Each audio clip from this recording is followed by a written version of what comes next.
கர்த்தருக்கு ஸ்தோத்திரம். இந்த நாள் தேன்துளி நிகழ்ச்சியிலே உங்களை நான் மீண்டும் சந்திப்பதில் அதிக மகிழ்ச்சி அடைகிறேன். கர்த்தர் இந்த நாளை நமக்கு ஆசீர்வதித்து கொடுப்பாராக. நாம் தொடர்ந்து தியானித்து வருகிறதான யாக்கோபினுடைய புத்திரர்களை குறித்து பார்த்து கொண்டு வந்தோம். அவளுக்கு அந்த 10 பிள்ளைகள் பிறந்ததுக்கு அப்புறம் 11வதாக ஒரு பெண் பிள்ளை பிறகிறது. இந்த வசனத்தில் சொல்லுகிறது 29வது இதில், அதன் பின்பு அவளுக்கு ஒரு குமாரத்தியை பெற்று அவளுக்கு தீனாள் என்று பெயரெடுக்கிறான். என்ன தீனாள்? தீனாள் என்றால் என்ன பொருள் என்று தெரியவில்லை.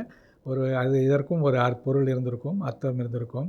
அவள் ஒரு அட்வென்ச்சரஸ் கேர்ளாக இருந்திருப்பான்னு நினைக்கிறேன்.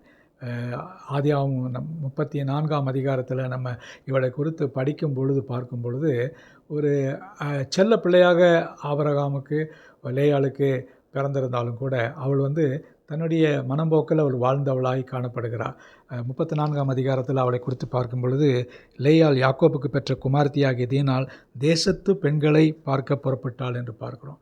ஒரு ஆபத்தை நோக்கி அவள் செல்கிறதை இந்த நேரத்தில் பார்க்குறோம். தன்னுடைய மனத்துக்கு வந்த வாழ்க்கையை அவர் வாழ்ந்து கொண்டிருந்திருக்கலாம். அப்பொழுது ஏற்பட்டதான ஒரு காரியம், இந்த இடத்துல ஏவியனான ஏமோரின் குமாரனும் அந்த தேசத்து பிரபுமாகிய சீகோம் என்பன் அவளை விரும்புகிறான். அவளோடு கூட உறவு கொள்ள விரும்புகிறான். அப்படி இருக்கும் பொழுது தன் தகப்பனிடத்தில் போய் கேட்டு அந்த நாளிலே அவளை பலவந்தம் பண்ணி விடுகிறார் என்று பார்க்கிறோம். அதன் பின்பு தன்னுடைய தகப்பனிடத்தில் போய் எனக்கு அவளை பெண் கொடுக்க வேண்டும் என்று சொல்லி அவன் விரும்பி கேட்கிறான். கேட்டதுக்கு அப்புறம் அவங்க போனோன்னு ஒரு சில கண்டிஷன்ஸ்லாம் போடுறாங்க, விருத்த சேதனம் பண்ணணுன்னு.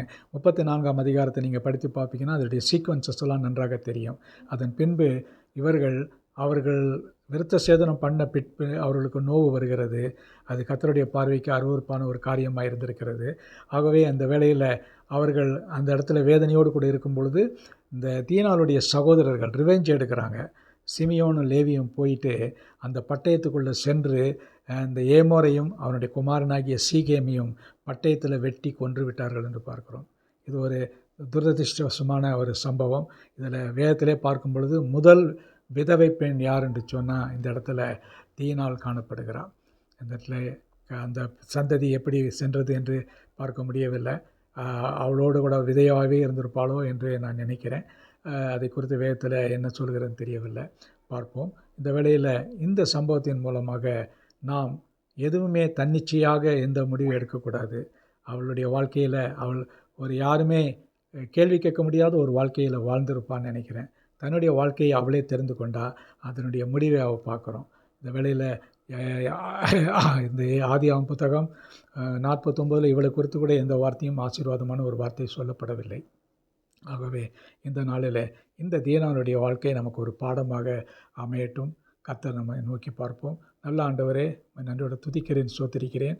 இந்த வேளையில் கூட தீனாளை இந்த இடத்துல ஒரு மகளாக யாக்கோபுக்கு கொடுத்து அவருடைய வாழ்க்கை எவ்வளோ கஷ்டப்பட்டு இருக்கிறது என்று பார்க்கிறோம். ஐயா, இப்படிப்பட்டதான எங்களுடைய பிள்ளைகளை நாங்கள் ஜாக்கிரதையாக வளர்க்க நீர் எங்களுக்கு ஆண்டவரே அநேக ஆலோசனைகளையும் பாடங்களையும் கற்றுக் கொடுக்க வேண்டுமா ஜெபிக்கிறோம். மீட்பர் இயேசுவின் நாமத்தில் ஜெபிக்கிறோம் நல்ல பிதாவே. ஆமேன், ஆமேன். கர்த்தர் உங்களை ஆசீர்வதிப்பாராக. இந்த நாள் ஒரு ஆசீர்வாதமான ஒரு நாளாக அமையட்டும்.